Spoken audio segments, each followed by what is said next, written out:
আল্লাহ নবী আম্মা জান আমাদের আম্মা জান আয়েশার ঘরে আছেন। গভীর রাত আম্মা জান আয়েশার বিছানায় নবী আছেন। গভীর রাত আমার নবী দয়ার নবী আমার বিছানা ছেড়ে চলে গেলেন। আম্মা জান আয়েশা বুঝতে পারেন নাই। আম্মা জান আয়েশা একটু ঘুমিয়ে পড়লেন। আল্লাহ নবী দয়া নবী আমার বিছানা ছেড়ে আল্লাহ নবী ঘর থেকে পার হয়ে চলে গেলেন। এমত অবস্থায় আম্মা জান হযরতে আয়েশা সিদ্দিকা রাদিয়াল্লাহু তাআলা আনহার ঘুমটা ভেঙে যায়। আম্মা জান আয়েশা যখন ঘুমটা ভেঙে গিয়েছে, মা আয়েশা পাশে তাকিয়ে দেখছেন রাসূল নাই, দয়ার নবী নাই। আম্মা জান আয়েশা বড় চিন্তিত হয়ে গেলেন। আমার নবী আমাকে হয়তো ডেকেছেন, আমি আয়েশা আমার ঘুমটা ভাঙে নাই। নবী মনে হয় আমার উপরে রাগ করে ঘর থেকে পার হয়ে চলে গিয়েছেন। অন্যান্য বুবুজানদের ঘরে মনে হয় চলে গিয়েছেন। আল্লাহ নবী দয়ার নবী নূর নবী আমার নবী কোথায় গেল? আম্মা জান আয়েশা এই না মনে করে আম্মা জান আয়েশা অন্যান্য বুবুজানদের ঘরে উকি মেরে দেখেন, কোথাও নবী নাই, কোথাও আল্লাহর রাসূল নাই। আম্মা জান আয়েশা ওই সময় মদিনার মসজিদে নববী শরীফের পাশে মদিনার কবরস্থান, যে কবরস্থানের নাম হলো জান্নাতুল বাকি কবরস্থান, ওই জান্নাতুল বাকি কবরস্থানের দিকে যেতে লাগলেন। আম্মা জান আয়েশা লক্ষ্য করে গেল, কেননা আমার নবী পাকের চেহারা মোবারকটাকে আল্লাহ নূর দান করেছিলেন, জ্যোতি দান করেছিলেন। আমার নবী পাকের নূরের চেহারাটা পূর্ণিমার চন্দ্রের থেকে আল্লাহ পাক উজ্জ্বল বানিয়েছিলেন। আমার আপনার নবী দয়ার নবী জান্নাতুল বাকি কবরের সামনে দাঁড়িয়ে আল্লাহ রাসূল কবর জিয়ারত করছে। আর একটু জোরে বলুন, আল্লাহ নবী দয়া নবী আমার কবর জিয়ারত করছেন। আমার নবী কবর জিয়ারত করছেন, উম্মত উম্মতীদের জন্য নবী দোয়া করছেন। আমার নবী নিজের জন্য কাঁদেন না, রাসূল পাক সাল্লাল্লাহু আলাইহি সাল্লামের চোখ দিয়ে পানি ঝরে যায়, উম্মত উম্মতীদের জন্য কাঁদতে থাকেন। আল্লাহ নবী দয়া নবীকে দেখতে পেয়ে মা আয়েশা চিন্তা করতে লাগলেন, আমি যদি আমার নবীর কাছে যাই নবী আমার উপরে রাগ করবে, এই না মনে করে আম্মা জান আয়েশা ছুটে ছুটে ছুটে ছুটে আবার তিনি ঘরের ভিতরে চলে আসলেন। আল্লাহ নবী দয়াল নবীর কবর জিয়ারত করা হয়ে গেল। নবী আমার কবরটা জিয়ারত করে জান্নাতুল বাকি থেকে ফিরে আল্লাহ নবী দয়াল নবী আমার হযরতে আয়েশার ঘরে হাজির হলেন। আল্লাহ নবী দয়া নবী নূর নবী যখন আয়েশার ঘরে তাশরীফ আনলেন, আল্লাহ নবী ডাকতে লাগলেন, আয়েশা রে, ও বিবি আয়েশা, আর ঘুমিয়ে থেকো না, আল্লাহ পাক আল্লাহ তাআলার ইবাদত করো, আল্লাহ পাকের জিকির করো। আমার নবী ঘরের ভিতরে প্রবেশ করে দেখেন আমাদের মা আয়েশা তিনি যেন হাঁপাতে লেগেছে, হাঁপাচ্ছে। আল্লাহ রাসূলের সাথে কথা বলছেন যেন দম লাগছে। কেন? আপনি গভীর রাতে চলে যাবেন আপনার আব্বা জানের কবরের দ্বারে। দুনিয়ার বুকে আব্বা নাই, আব্বা কবরে চলে গিয়েছে। ও ভাইরা, আব্বা জানের কবরের দ্বারে চলে যাবেন। জনম দুঃখিনী মা, গর্ভধারিণী মা দুনিয়া জমিনে বেঁচে নয়, মা আমার কবরের মধ্যে শুয়ে রয়েছে বাবা।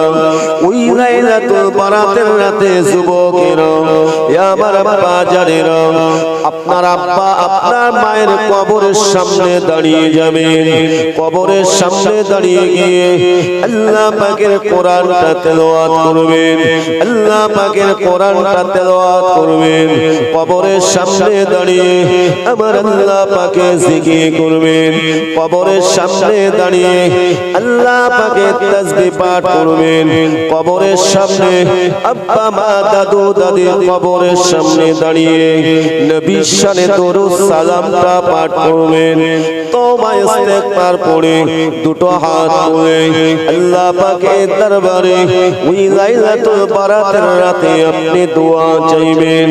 ও ভাইরা, যদি কবরবাসীদের কবরে আযাব হয়, আব্বা মায়ের কবরে যদি কষ্ট হয়, ঈমান আছে কিন্তু কোনো গুনার কারণে যদি আযাব হয়, আল্লাহ পাকের দরবারে যদি আপনি দোয়া করেন, আল্লাহ নবী হাদিস পাকে জানিয়ে দিয়েছেন, আওয়ালাদুন সালিহু ইয়াদউ লা, ওই নেক আওলাদ সন্তান যখন তার পিতামাতার জন্য দোয়া করে, ওই দোয়াটা আমার আল্লাহ পাকের দরবারে কবুল হয়ে যায়। আল্লাহর দরবারে কবুল হয়ে যায়। কবর জিয়ারত করবেন, কে নিষেধ করেছে? আল্লাহর রাসূল কবর জিয়ারত করতে বলেছেন। জোরে বলুন সুবহানাল্লাহ। কেন? কবর জিয়ারত করলে মউতের, আপনার আমার মউতের কথাটা স্মরণ হবে, ঠিক না ভুল? আল্লাহ নবী, দয়ার নবী আমার কবর জিয়ারত করেছেন। আল্লাহ নবী আম্মা জান, আমাদের আম্মা জান আয়েশার ঘরে আছেন। গভীর রাত আম্মা জান আয়েশার বিছানায় নবী আছেন। গভীর রাত আমার নবী, দয়ার নবী আমার বিছানা ছেড়ে চলে গেলেন। আম্মা জান আয়েশা বুঝতে পারেন নাই।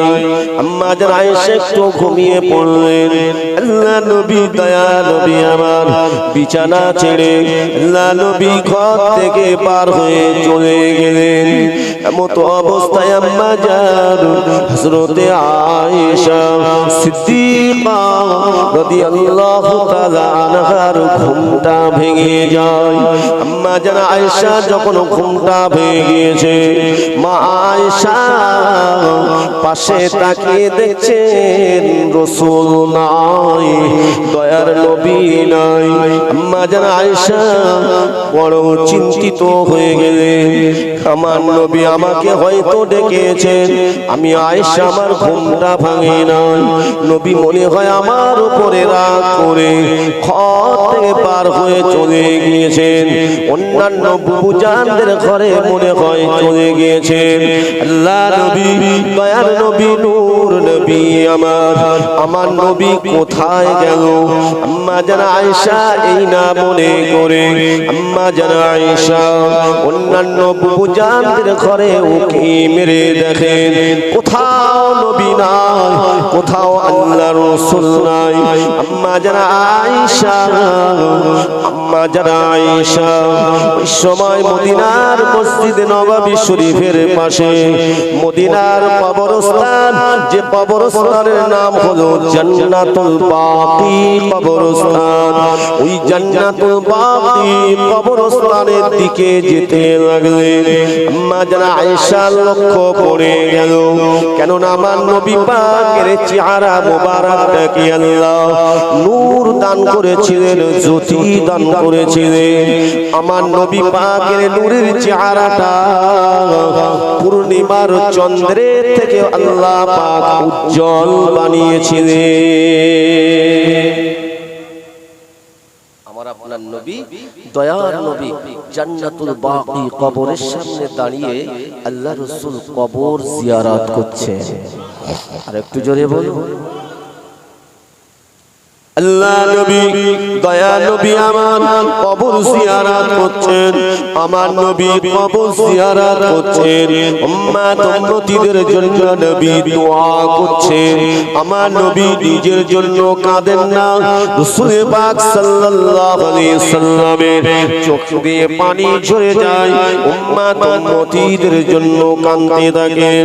আল্লাহ নবী দয়া নবীকে দেখতে পেয়ে মা আয়েশা চিন্তা করতে লাগলেন, আমি যদি আমার নবীর কাছে যাই নবী আমার উপরে রাগ করবে, এই না মনে করে আম্মা জানা আয়েশা ছুটে ছুটে ছুটে ছুটে আবার তিনি ঘরের ভিতরে চলে আসলেন। আল্লাহ নবী দয়াল নবীর কবর জিয়ারত করা হয়ে গেল। নবী আমার কবরটা জিয়ারত করে জান্নাতুল বাকি থেকে ফিরে আল্লাহ নবী দয়াল নবী আমার হযরতে আয়েশার ঘরে হাজির হলেন। আল্লাহ নবী দয়াল নবী নূর নবী যখন আয়েশার ঘরে তাশরীফ আনলেন, আল্লাহ নবী ডাকতে লাগলেন, আয়েশা রে, ও বিবি আয়েশা আর ঘুমিয়ে থেকো না, আল্লাহ পাক আল্লাহ তাআলার ইবাদত করো, আল্লাহ পাকের জিকির করো।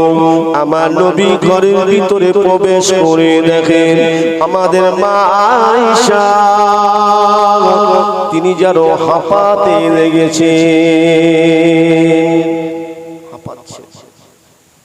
আল্লাহ রাসূলের সঙ্গে কথা বলছেন যেন দম লাগছে। কেন? পেরেশানিতে ছিলেন, নবীকে খুঁজে পাচ্ছেন না। আমার নবীকে খুঁজতে গিয়ে রাতের বেলা ছুটে ছুটে ছুটে ছুটে ঘর থেকে ও ঘর, এ বুবু জানের ঘর থেকে ও বুবু জানের ঘর, জান্নাতুল বাকির দিকে গেলেন, একটু হাঁপিয়ে গেলেন। আল্লাহর নবী বলেছিলেন, আয়েশা কি ব্যাপার, তোমার শরীরটা কি খারাপ, তুমি যেন হাঁপিয়ে গেছো? বিবি আয়েশা কি হয়েছে বলো?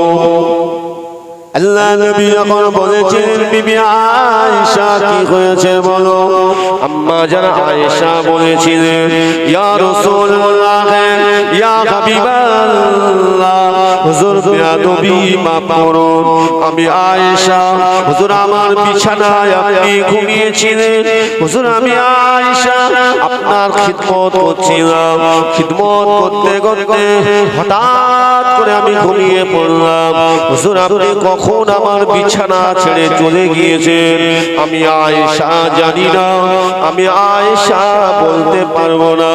হুজুর আমার যখন ঘুমটা ভেঙে গেছে আমি বিছানা আপনাকে দেখতে পাই না, তাই আমি ছুটে ছুটে অন্যান্য বুবুজানদের ঘরের দিকে যেতে লাগলাম, না জানি আপনি হয়তো আমাকে ডেকেছেন, আমি উঠতে পারি না, তাই আমার উপরে রাগ করে চলে গেছে, এই না মনে করে আমি খুঁজে খুঁজে কোথায় পেলাম না।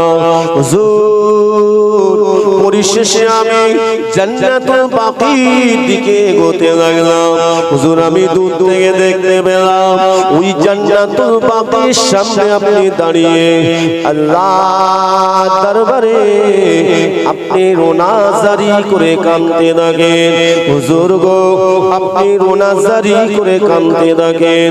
আল্লাহ নবী বলছে, আয়েশা ও বিবি আয়েশা, আমি রাসূলুল্লাহ জান্নাতুল বাকিতে মাঝে মাঝে চলে যাই, আমি ওখানে গিয়ে কবর জিয়ারত করি, কবর জিয়ারত করি। আমার নবী রাহমাতাল লিল আলামিন নবী আমার নিজে প্র্যাকটিক্যালি উম্মত উম্মতিদের দেখিয়ে দিয়ে